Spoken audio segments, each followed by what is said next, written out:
يا رجائي.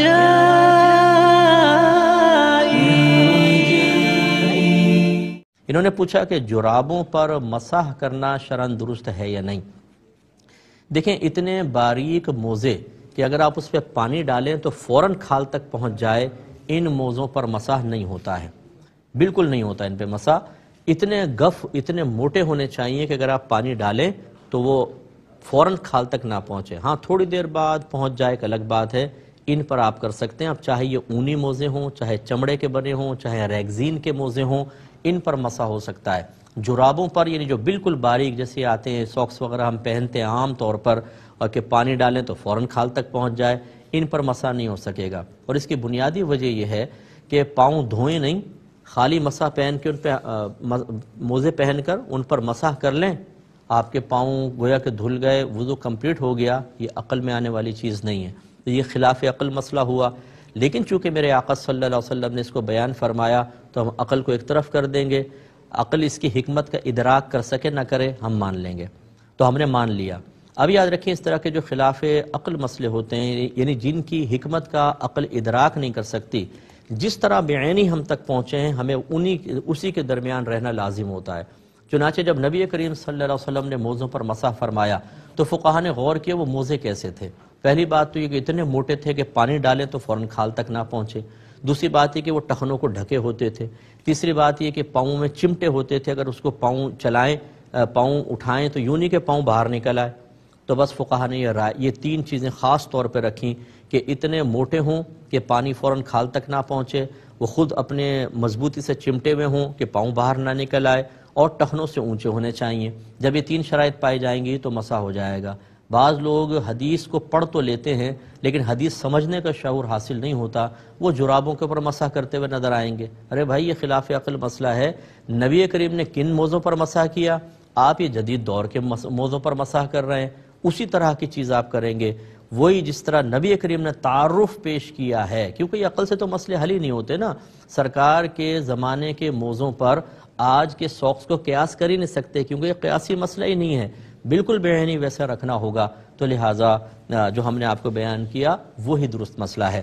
جرابوں پر مسح کرنے کا حکم، کیا جرابوں پر مسح کرنے سے پورا وضو ہو جاتا ہے یا نہیں؟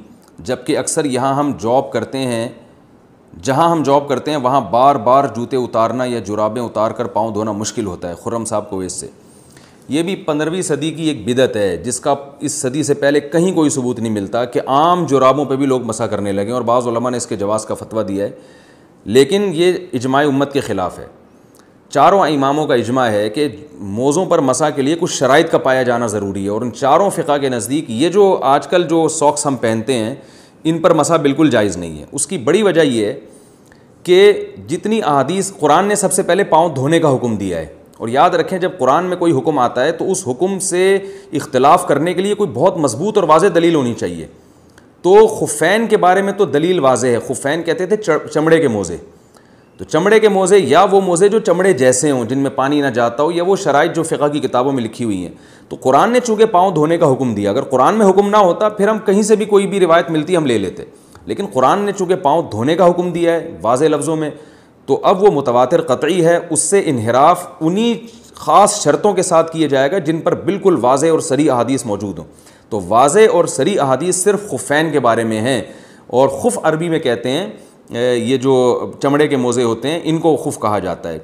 اسی طرح بعض لوگ کہتے ہیں کہ جورب کے بارے میں، جورب بھی حدیث میں آتا ہے کہ نبی صلی اللہ علیہ وسلم نے جورب پر مسح کیا. یاد رکھیں نبی صلی اللہ علیہ وسلم کے دور میں یہ والے جورب تھے ہی نہیں. یہ جو ہم موزے پہنتے ہیں نا بوٹ کے میں، جس سے جو پہلے بوٹ میں یعنی جو پہلے اوپر بوٹ پہنے جاتے ہیں جوتے اور اندر جو باریک موزے پہنے جاتے ہیں، یہ نبی کے دور میں تھے ہی نہیں. تو تھے ہی نہیں تو نبی ان کے بارے میں فرمائیں گے کیسے؟ صحابہ کرام جو موزے پہنا کرتے تھے وہ تو جوتوں کے بغیر بہت لمبی اس میں وہ پیدل چلا کرتے تھے، بہت لمبی واک کر سکتے تھے، وہ اس میں سفروں پہ چلے جایا کرتے تھے وہ موزے پہن کے. تو یہ جو آج کل کے موزے ہیں یہ نبی صلی اللہ علیہ وسلم سے اس کا ثبوت ہی نہیں ملتا، تو اس کے بارے میں احادیث خاموش ہیں. تو اس لیے اس کے بارے میں یہ فیصلہ کرنا کہ اس پر بھی مسح جائز ہے یہ کسی بھی حدیث میں نہیں ملتا.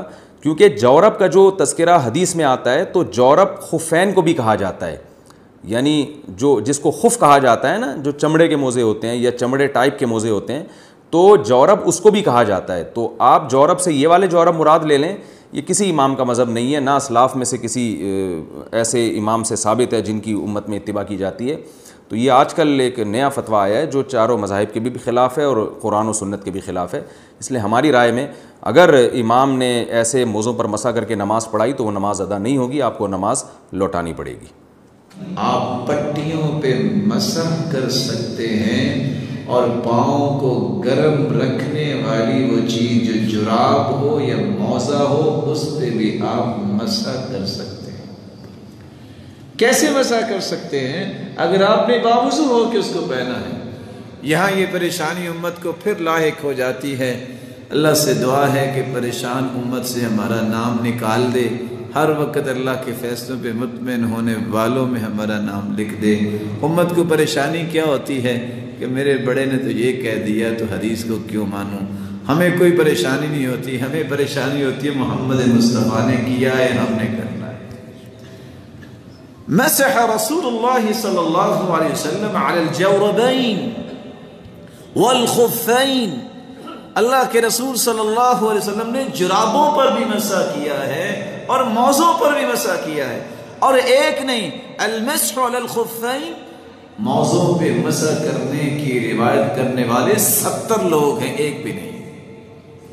اور آج امت کو مشقت میں ڈالنے والے کہتے ہیں وہ 2 انگلیوں کے برابر اس میں سوراخ نہ ہو اور اتنی موٹی ہو۔ میں کبھی کبھی سوچتا ہوں یہ نیکسٹ کی فیکٹری صحابہ کے دور میں کس نے لگائی تھی اتنی موٹی جرابیں بنانے میں؟ ما ہی الا ممزقہ۔ بریدہ کہتے ہیں کہ صحابہ کے موزے بھی پھٹے پرانے ہوتے تھے اور وہ مسح کر لیا کرتے تھے۔ باریک جراب پہ نہیں ہوگا، موٹی جراب پہ ہوگا۔ کمال کی بات ہے، یہ تقسیم کہاں آئی ہے ہمیں تو آج تک نظر نہیں آئی۔ رسول اللہ صلی اللہ علیہ وسلم نے خود بھی جرابوں پہ مسح کیا، خود بھی موزوں پہ مسح کیا۔ التساخین، وہ چیز جس سے پاؤں کو گرم کیا جاتا ہے اس پہ مسح کرنے کا حکم بھی دے دیا۔ کیا باقی بچا؟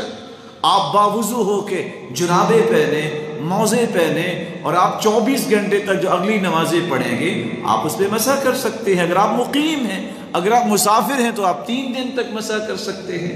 اسلام کی تو یہی آسانی ہے کہ اللہ عز و جلال نے مومنوں کو اتنی تکلیف دی ہے جتنی وہ برداشت کر سکتے ہیں۔ تو رسول اللہ صلی اللہ علیہ وآلہ وسلم جرابوں پہ بھی مسح کیا کرتے اور موزوں پہ بھی مسح کیا کرتے۔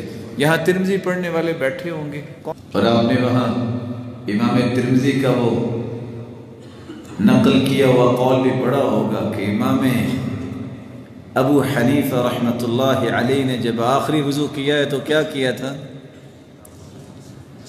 کیوں جی کیا کیا تھا؟ مسح کیا تھا، اور ساتھ یہ کہا تھا کہ میں نے آج وہ کام کیا جو پہلے نہیں کیا۔ امام ابو حنیفہ رحمۃ اللہ علیہ نے مسح کیا تھا، اور وہ کہا کرتے تھے اذا صح الحدیث فهو مذہبی، جو صحیح حدیث ہوگی وہ میرا مذہب ہے۔ تو اللہ عز و جلال ہمیں حدیث پر عمل کرنے کی توفیق عطا فرمائے۔ یہاں ایک بات اور بھی میں اضافہ کر دوں، شرط یہ ہے کہ کوئی نیا مفہوم نہ لے جائے۔ تو آپ صلی اللہ علیہ وآلہ وسلم نے مسلمانوں کو یہ بات بھی سکھائی، ان رسول اللہ صلی اللہ علیہ وسلم توضأ۔ سیدنا ابو موسیٰ اشعری رضی اللہ تعالیٰ عنہ فرماتے ہیں اللہ کے رسول صلی اللہ علیہ وسلم نے وضو کیا، وَمَسَحَ عَلَى الْجَوْرَبَيْنِ وَالنَّعْلَيْنِ، آپ نے جرابوں پر بھی مسح کیا اور آپ نے اپنی جوتی پر بھی مسح کیا۔ یہ کون سی جوتی ہوگی؟ بولے، وہ جوتی جو صاف ہوگی، وہ جوتی جو کم از کم موزے کی شکل میں ہوگی، بند ہوگی۔ آپ صلی اللہ علیہ وآلہ وسلم جوتی پر بھی مسح کیا کرتے تھے، اور آپ کے علم میں یہ ہونا چاہیے۔ صحابی سوال کرتے ہیں اکان النبی صلی اللہ علیہ وسلم یصلی فی نعلیہ، کیا اللہ کے رسول صلی اللہ علیہ وسلم جوتی پہن کے نماز پڑھتے؟ تو سیدنا انس کیا کہتے ہیں؟ قال نعم، جی ہاں۔ اور آپ صلی اللہ علیہ وسلم نے تو فرمایا تھا تم موزے پہنا کرو، موزے اور جوتی پہن کے نماز پڑھو، خالف الیہود اور یہودیوں کی مخالفت کرو۔ لیکن اس کا یہ معنی بالکل نہیں ہے کہ آپ کی جوتی کسی طرح کی بھی ہے اور آرام سے آپ کارپٹ پہ آ جائیں اور جوتی کو صاف کیے بغیر اور دیکھے بغیر جوتی پہن کے نماز پڑھیں۔ اگر جوتا صاف ہے تو آپ نماز پڑھ سکتے ہیں، آپ کے لیے گنجائش ہے۔